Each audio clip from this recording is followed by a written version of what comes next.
ነው ለምን በማግባት ውስጥ ከምታገኙ ደስታ ይልቅ በክርስቶስ ህልውና ውስጥ ሆነሽ የምታገኙ ደስታ ስለሚበልጥ ማለት ነው ስለሚበልጥ አሁን ለምሳሌ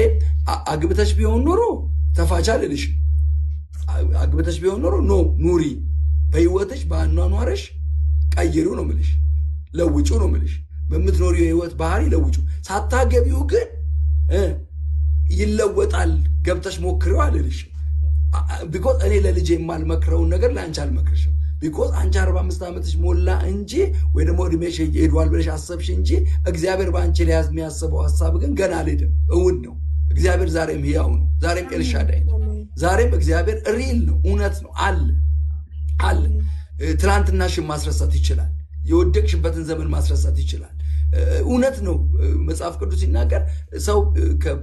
ከሚፈተን ይልቅ ቢያገባ ምን አደርጋለሁ እመርጣለሁ ይላል ግን የሚያገባው ምን መሆን አለበት ካላችሁ ደግሞ ራይት ፐርሰን መሆን አለበት ራይት ፐርሰን ካልሆነ ምን ይሆናል ብለሽ ተመለከቺ ሁሉ ጊዜ መንገዱ ሮንግ ይሆናል አቅጣጫው ሮንግ ይሆናል የሚሄድበት ሐዘን ይሆናል ደስታ አይበትም ፍቅር አይበትም ለምሳሌ ቤታችሁ ፕሬየር አይኖርም ጸሎት አይኖርም እግዚአብሔር መፈለግ አይኖርም የጌታን ፊት መፈለግ አይኖርም አንቺ መጫወት አትጪ መጸለይ አትጪ ደስተኛ ላትሆኚ ትችያለሽ ምናልባት ዛሬ አንቺ ወደ እምነትሽ እኔም ወደ እምነቴ እንይልልሽ ይችላል ነገ ላይ ግን ምን አይነት ዲሲዥን እንደሚወስን ምናትየው አታውቂውም ለምን መሰለሽ የምልሽ